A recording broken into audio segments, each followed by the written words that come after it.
Hello learners, this is Priya Barnwal and welcome back to V learning. तो आज की class में हम देखेंगे कि इंटरनेशनल लेवल पे फाइनेंस कैसे वर्क करता है। ओके और इसी को बोलते हैं हम इंटरनेशनल मॉनेटरी सिस्टम।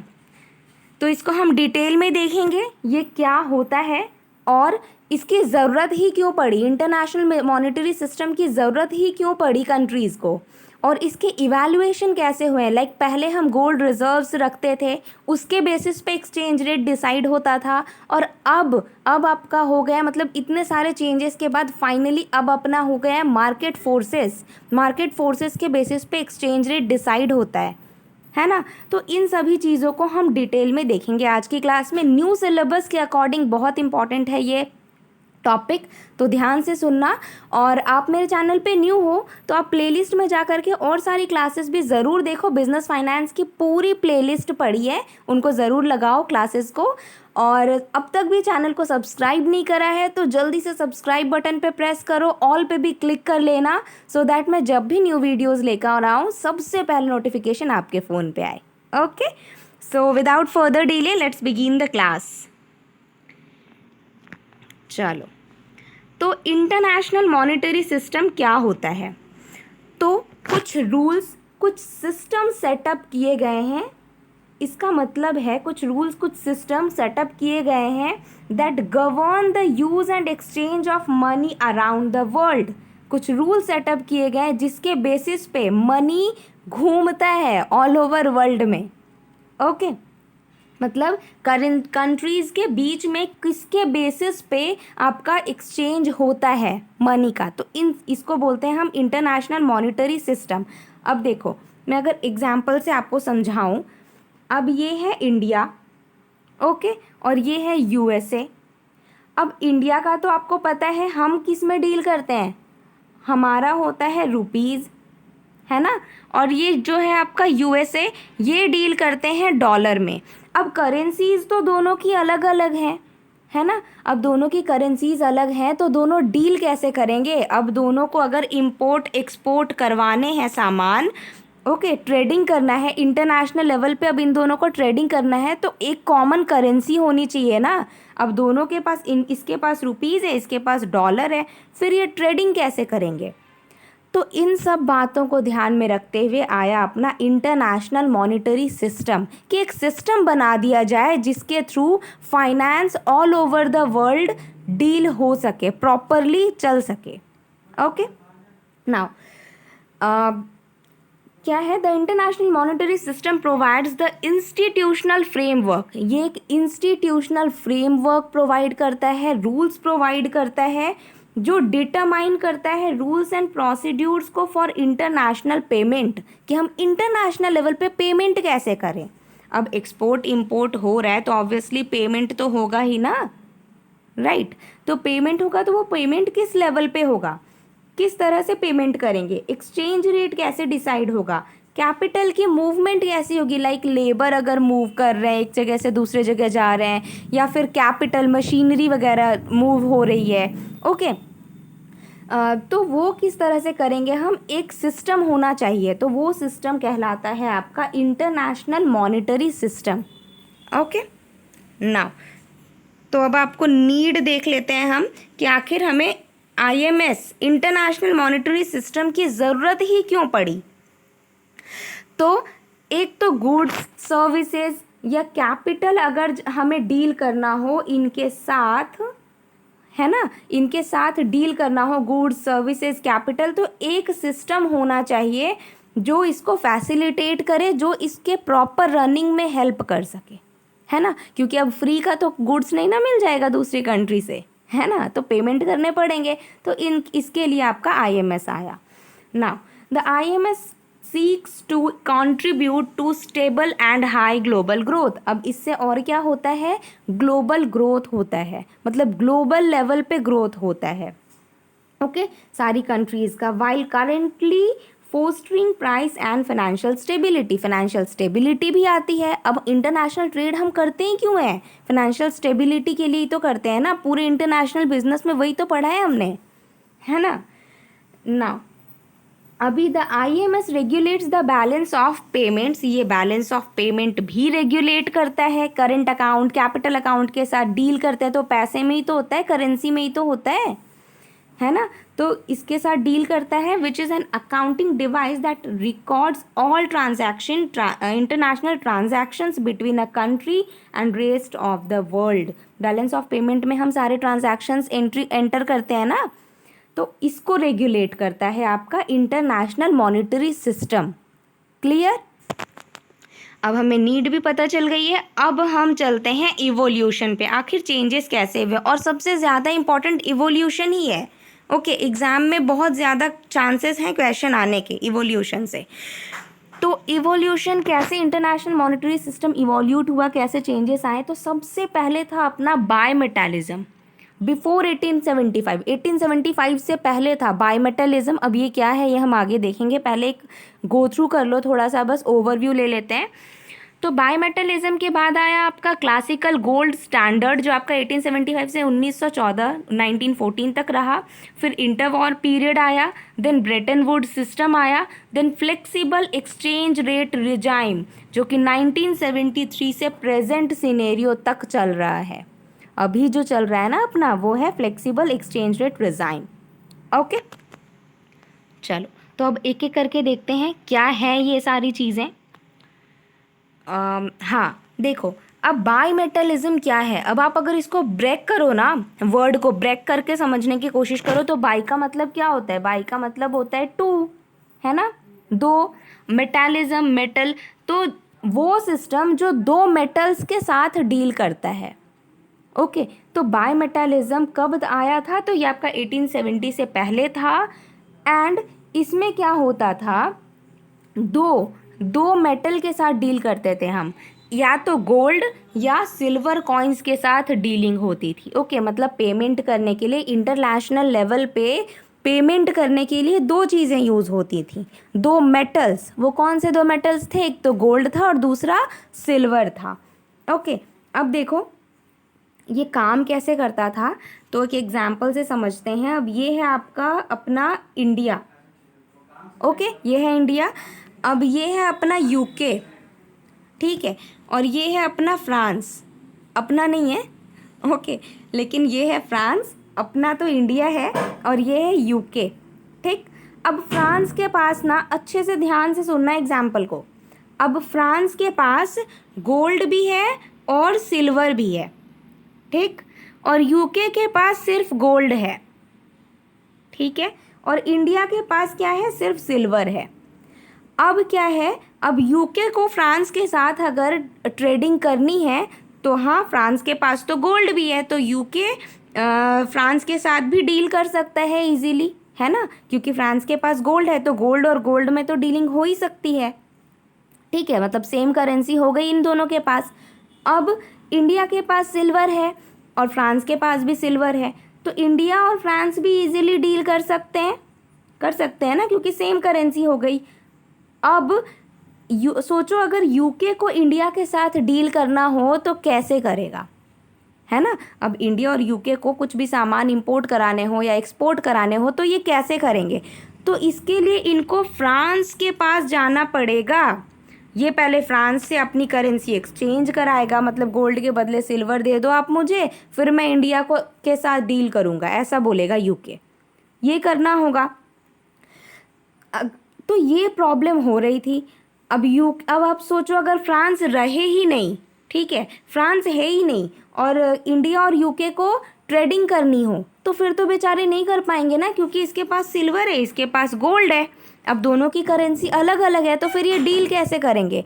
तो ये बहुत बड़ा प्रॉब्लम आ रहा था। मतलब अब ये जब फ्रांस ना हो तो इसके बिना फिर बहुत ज़्यादा प्रॉब्लम हो रही थी, क्योंकि गोल्ड और सिल्वर के साथ डील ही नहीं हो पा रहा था। ओके, नाउ अब आगे क्या हुआ देखो।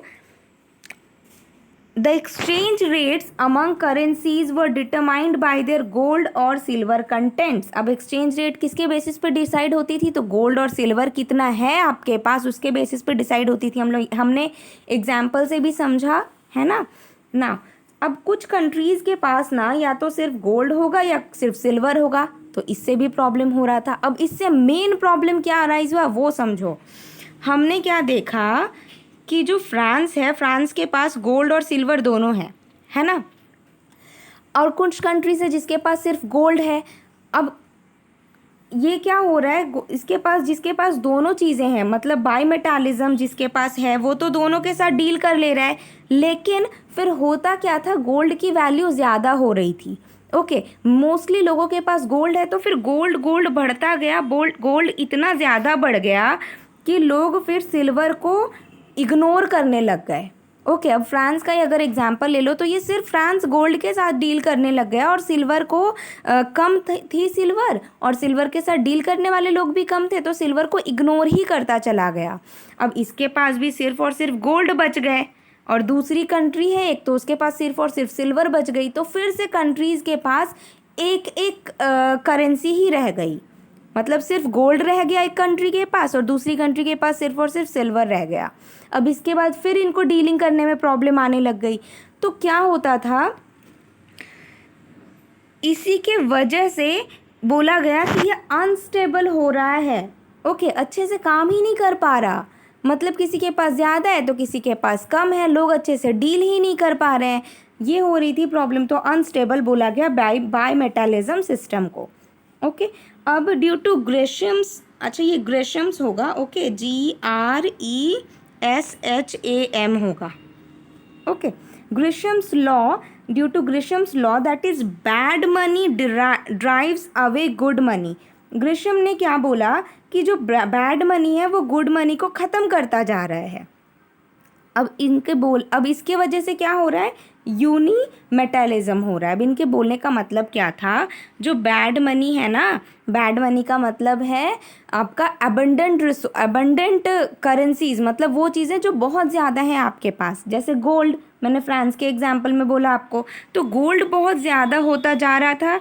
और जो गुड मनी है मतलब सिल्वर, तो सिल्वर, गुड मनी का मतलब जिसकी कमी है हमारे पास, स्कार्स, तो जिसकी कमी है ना उसको और इग्नोर ही करते जा रहे थे, और जो ज़्यादा है वो और बढ़ता जा रहा था। ठीक है, अब इसके वजह से क्या हो रहा था कि जो गोल्ड है वो सिल्वर पे हावी होता गया, तो गोल्ड बढ़ता गया। अब गोल्ड बढ़ता गया तो फिर से हो गया आपका यूनिमेटालिज्म। ओके, तो ये बोला था ग्रेशम्स लॉ में, ये बोला गया था कि देखना बायोमेटालिज्म में क्या होगा, जो बैड मनी है जिसके रिसोर्सेज ज़्यादा है वो बढ़ते ही जाएंगे, और जिनकी रिसोर्सेज कम है वो तो वैनिश ही हो जाएगी बिल्कुल, और वही हुआ भी। तो ये आपका एक डिफेक्ट रहा। ओके, ये बायोमेटालिज्म में कमी रही, लोग डील ही नहीं कर पा रहे थे फिर अच्छे से। नाउ अब आगे बढ़ते हैं।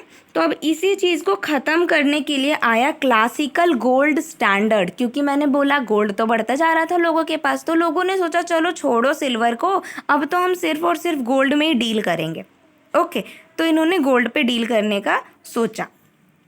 अब ये कब तक रहा, तो क्लासिकल गोल्ड स्टैंडर्ड चला अपना 1875 से 1914 तक। ओके, ना अब इसमें क्या बोला गया कि ये जो गोल्ड स्टैंडर्ड सिस्टम होगा इसमें सिर्फ और सिर्फ गोल्ड ही रहेगा जिसके साथ हम डील करेंगे, ओनली गोल्ड कॉइनेज के साथ। ओके, अब सिल्वर का की कहानी ख़त्म। ठीक है, अब सिर्फ गोल्ड के साथ हम डील करेंगे, जितने एक्सचेंज रेट डिसाइड होंगे वो सिर्फ और सिर्फ आपका गोल्ड के अकॉर्डिंग ही डिसाइड होगा। और 2 वे फ्री कन्वर्टिबिलिटी बोली गई गोल्ड एंड नेशनल करेंसीज के बीच में। जो गोल्ड और नेशनल करेंसीज होंगी ना, सभी कंट्रीज़ की जो करेंसीज होंगी उसमें फ्री कन्वर्टिबिलिटी होंगी। ठीक है, मतलब कोई रिस्ट्रिक्शन नहीं होगा, आप इजीली गोल्ड को एक्सपोर्ट इंपोर्ट कर सकते हो। क्लियर? अच्छा, अब आगे क्या है, the exchange rate between two currencies was determined by there gold content. अब गोल्ड कंटेंट कितना है उनके पास, उस हिसाब से आपका डील होता था। ओके, तो अब क्या बोला जा रहा था इसमें देखो, तो इसमें बोला जा रहा था, जैसे आप एक एग्जांपल ले लो, ये इंडिया है, अच्छा स्पेस तो नहीं है, चलो यहीं पे करती हूँ, ये इंडिया है और ये है अपना यूएस। ओके, अब इंडिया के पास कितना है, तो इंडिया के पास एक गोल्ड की वैल्यू इंडिया में है 20 रुपीज़। कितनी है 20 रुपीज़, और यूएस में एक गोल्ड की वैल्यू है कितनी 15 रुपीज़। क्लियर। अच्छा, अब सोचो, अब यूएस को अगर कोई सामान खरीदना हो, ओके, कुछ इंपोर्ट करना हो इंडिया से, तो उसको कितने पे करने पड़ेंगे, उसको पे करने पड़ेंगे इसके 20 के मतलब इंडिया में जो 20 का वैल्यू होगा ना, उसके अकॉर्डिंग उसको अपने डॉलर को पे करने पड़ेंगे। ओके, ये 15 था ना, हाँ 15 है। ओके, तो इसके अकॉर्डिंग देना होगा। अब इंडिया को अगर कुछ इंपोर्ट करना है यूएस से, ओके, इंडिया को अगर कुछ यूएस से इंपोर्ट करना हो, तो उसके वहाँ पे जो $1 की 15 रुपीज़ वैल्यू है, उसके अकॉर्डिंग डील करना पड़ेगा। मतलब अपनी करेंसी की जो वैल्यू है ना, वो अच्छे से काम नहीं कर पा रही थी, क्योंकि कॉमन करेंसी आपका गोल्ड था। गोल्ड के अकॉर्डिंग सभी लोगों ने अपने अपने वैल्यूज सेट कर रखे थे। जिनके पास ज़्यादा है वो वैल्यू अलग रखा था, उस चीज़ के पास थोड़े कम है उसने वैल्यू अलग कर रखा था। तो इस तरह की प्रॉब्लम आ रही थी ना। अब हुआ क्या फिर, ग्रेट ब्रिटेन, फ्रांस, जर्मनी, इन लोगों ने मना कर दिया। इन लोगों ने बोला कि नहीं, अब बंद कर दो गोल्ड एक्सपोर्ट्स को। अब ये क्यों हुआ, तो इसके पीछे भी कहानी है।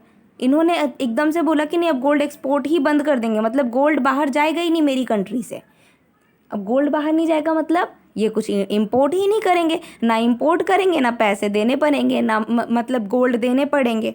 ओके, तो ये हुआ क्या, क्यों, क्योंकि हमने देखा हमारा क्लासिकल गोल्ड सिस्टम जो है वो 1875 से 1914 तक चला। अब 1914 में क्या हुआ था पता है, वर्ल्ड वॉर स्टार्ट हो गया था। Okay, the great war, first world war आपका स्टार्ट हो गया था 1914 में। अब जब वर्ल्ड वॉर स्टार्ट हो गया तो लोगों को मतलब सोल्जर्स पे खर्च करने हैं, फिर अपने में कंट्रीज़ को खुद में भी चलाने में बहुत मुश्किल आ रही थी, क्योंकि बहुत सारे खर्च हो जा रहे थे ना, इक्विपमेंट्स वगैरह में खर्च हो जा रहे थे, आर्म फोर्सेस इन सब में बहुत ज़्यादा एक्सपेंसेस हो रहे थे। तो अब भाई ये फिर इम्पोर्ट कहाँ से करेंगे, बेचारे अपने ही नहीं चल रहे हैं, ये प्रॉब्लम आ रहा था। तो फिर इन्होंने बोला नहीं, हमें तो गोल्ड का खुद में ही कंट्री में ही इतनी ज़्यादा ज़रूरत है, हम एक्सपोर्ट नहीं कर सकते गोल्ड को। ओके, अब इन्होंने गोल्ड एक्सपोर्ट करना बंद कर दिया, तो इंपोर्ट भी, अब गोल्ड एक्सपोर्ट नहीं कर रहे हैं मतलब ये कुछ इंपोर्ट नहीं कर रहे थे, तो इंटरनेशनल ट्रेडिंग जो है ना वो रुक गई। ठीक है, इंटरनेशनल ट्रेडिंग रुक गई, और ब्रिटेन, फ्रांस, जर्मनी, ये कुछ कंट्रीज़ ने टोटली बैन कर दिया गोल्ड एक्सपोर्ट को, मतलब बैन, एकदम बंद कर दिया। ओके, तो ये प्रॉब्लम रही क्लासिकल गोल्ड स्टैंडर्ड में, इसके वजह से गोल्ड आपका काम नहीं कर पाया, गोल्ड स्टैंडर्ड काम नहीं कर पाया, ये जो वर्ल्ड वार आ गया ना उसकी वजह से। अच्छा, अब आगे बढ़ते हैं। अब तो वॉर स्टार्ट हो गई थी 1914 में, तो 1915 से 1944 अपना जो इंटर वॉर पीरियड चला, मतलब जो वॉर चल रहा था ना, उसमें फिर क्या हुआ वो देखते हैं। ठीक, तो अब हमने देखा कि हमारा तो एक्सपोर्ट ख़त्म हो गया था, है ना, मतलब गोल्ड का एक्सपोर्ट बंद कर दिया लोगों ने। अब इंपोर्ट भी नहीं कर रहे थे, अब ना एक्सपोर्ट हो रही है ना इंपोर्ट हो रही है, फिर क्या होगा, डी ग्लोबलाइजेशन होगा, है ना, मतलब ग्लोबलाइजेशन हो ही नहीं रही है, एक्सपोर्ट इंपोर्ट हो नहीं रहा, तो ग्लोबलाइजेशन कैसे होगा। तो फिर डी ग्लोबलाइजेशन हुआ इस टाइम पे, इस पीरियड को डी ग्लोबलाइजेशन बोलते हैं, इंटरवॉर पीरियड को। Okay, now countries have abandoned the gold standard, the international trade and capital flows shrank and started printing money to pay for war related expenses। अब लोगों के पास gold standard की कमी आने लग गई, डूबने लग गए। अब इन्होंने क्या बोला कि चलो अब हम प्रिंटिंग मनी यूज़ करेंगे। ओके, फिर ये आ गए प्रिंटिंग मनी पे ना, किसके लिए, तो वॉर रिलेटेड एक्सपेंसेस के लिए, वॉर में जो एक्सपेंसेस होते हैं ना उसके लिए, उनको फुलफिल करने के लिए।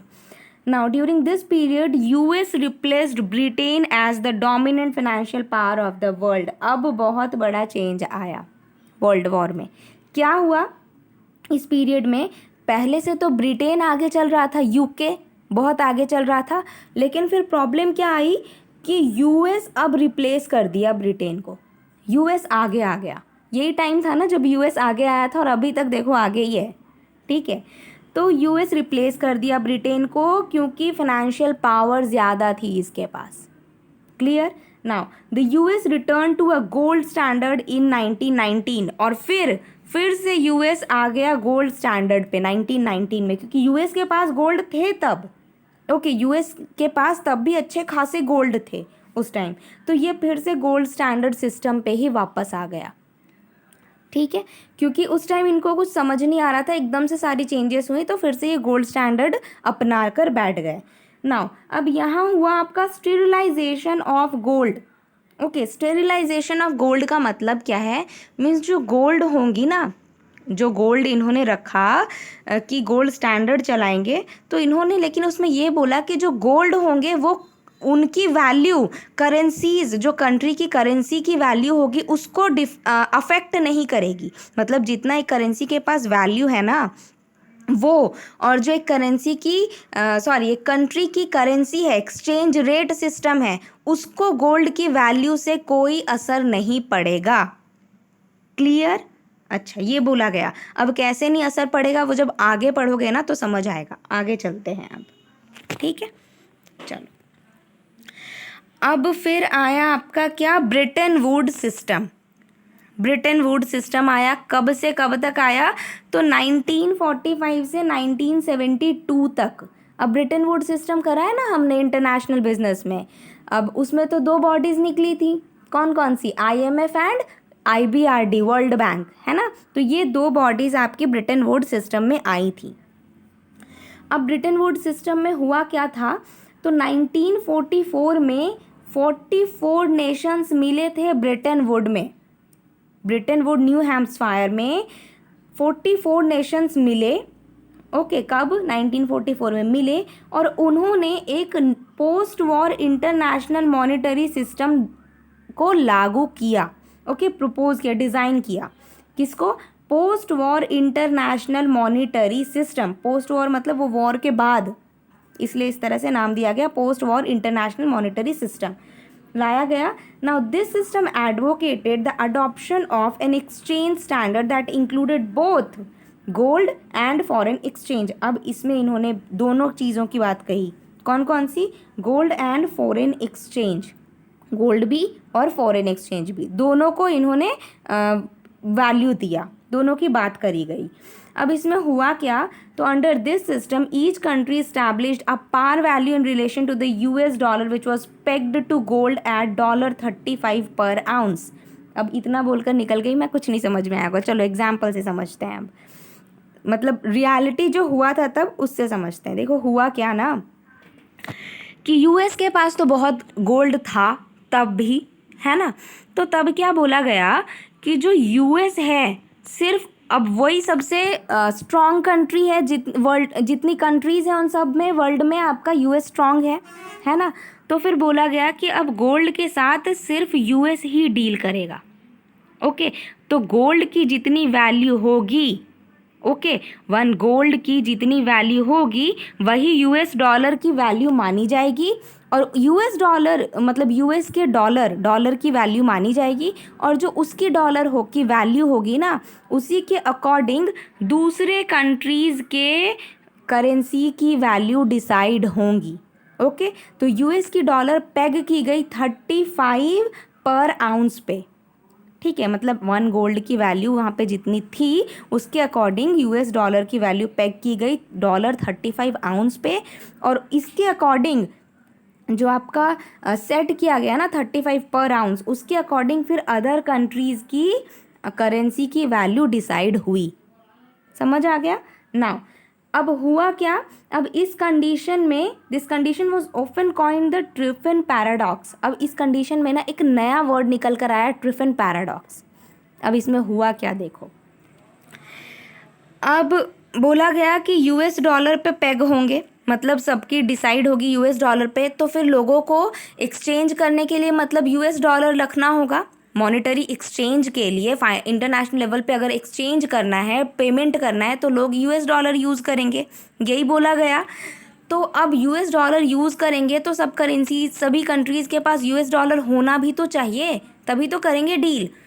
तो अब यूएस डॉलर सभी कंट्रीज़ के पास आएंगी कैसे? तो फिर इन्होंने बात किया कि ये करेंगे हम कि यूएस ना इंपोर्ट करेगा सभी कंट्रीज से सामान। अब जब इंपोर्ट करेगा तो यूएस को एक डॉलर देने पड़ेंगे उनको, है ना। अब आप सामान ले रहे हो तो पैसे दोगे ना उनको, तो पैसे देने पड़ेंगे। तो यूएस डॉलर फिर इनको जब तो ये जो कंट्रीज़ थी, अदर कंट्रीज़, इनके पास एक्सपोर्ट करने के लिए भी तो उतना होना चाहिए। मतलब एक्सपोर्ट कर रहे थे बट कितना ही एक्सपोर्ट करेंगे, है ना। तो फिर भी एक्सपोर्ट करते थे और यूएस जो है वो फिर उनके सामान को इंपोर्ट करके उसके बदले उनको यूएस डॉलर देता था। अब इससे हो क्या रहा था ना कि यूएस की जो बीओपी थी वो डेफिसिट में जाती जा रही थी, क्योंकि ये बेचारा इंपोर्ट ही किए जा रहा था। अब कितना ही इंपोर्ट करेगा, इंपोर्ट कर करके ना इसकी बीओपी डेफिसिट होने लग गई। ठीक है, अब डेफिसिट, बीओपी डेफिसिट क्या पढ़ा है हमने उसमें, जब आपका इंपोर्ट ज़्यादा हो और एक्सपोर्ट कम हो। तो यूएस के साथ तो वही केस हो रहा था।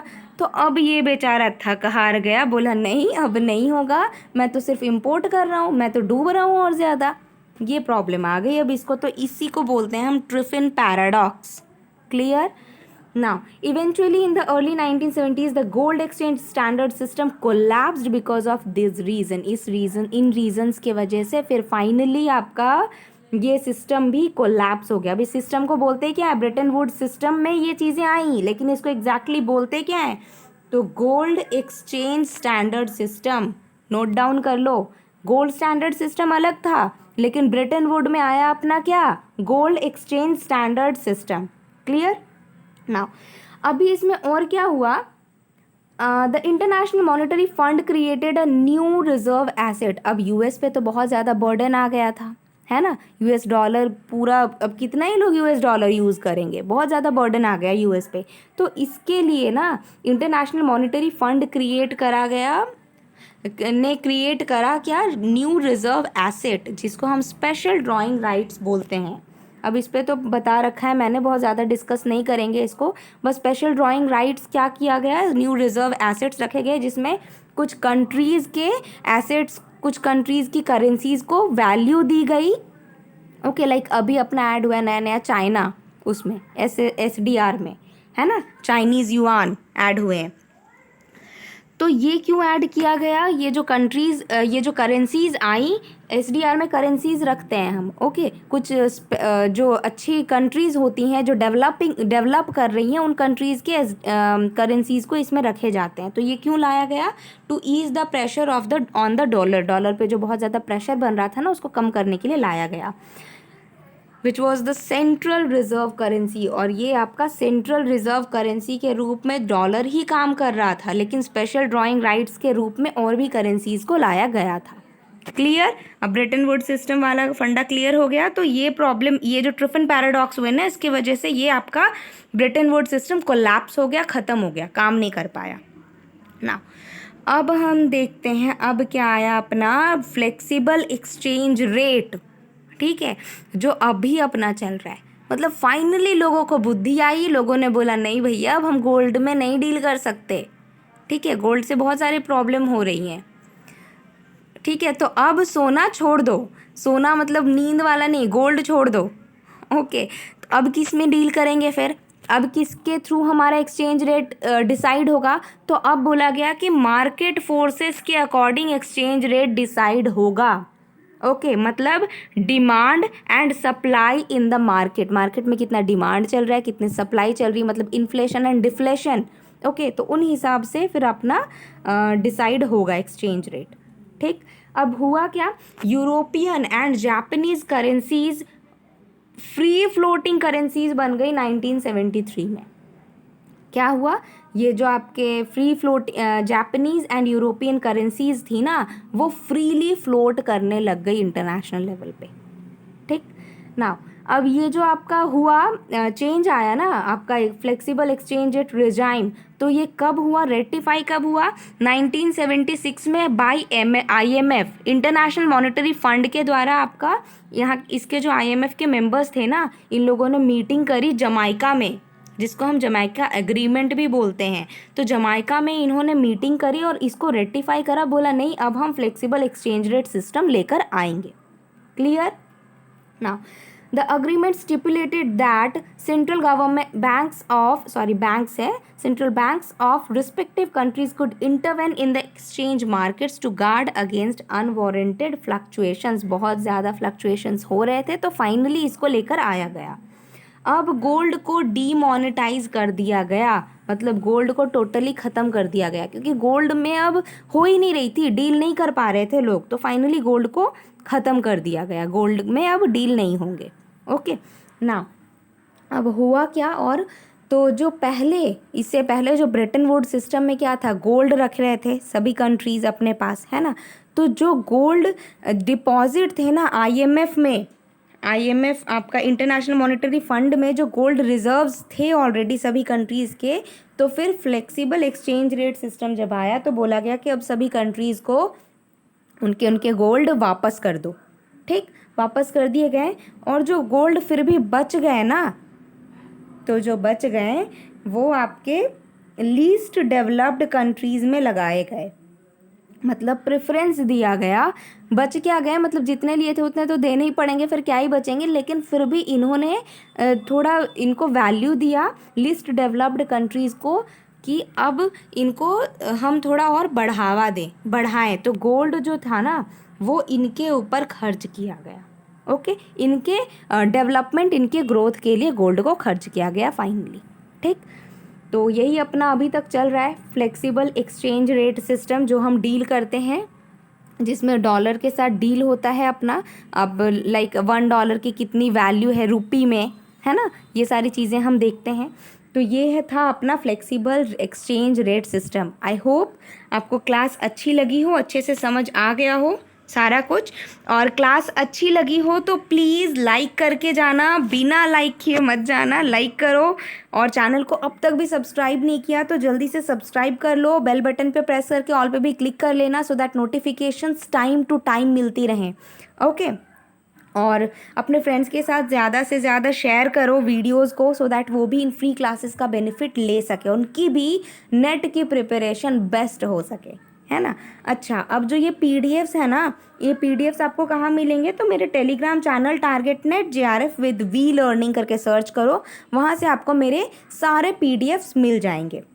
ओके, और इंस्टाग्राम पे Barnwal 012 and Facebook page V learning करके सर्च करो, वहाँ से आप मुझे फॉलो कर सकते हो। तो मिलते हैं अब नेक्स्ट क्लास में नए टॉपिक के साथ। तब तक के लिए अच्छे से पढ़ो, एग्ज़ाम डेट आ गई है, पूरे फुल कंसंट्रेशन के साथ पढ़ो। मैं तो टेलीग्राम पे लगी हुई हूँ, क्विजेस चल रहे हैं, क्विजेस करवा रही हूँ वहाँ पे आप सबको, तो अच्छे से प्रैक्टिस करो। So that's all for today's class. Thank you, keep learning.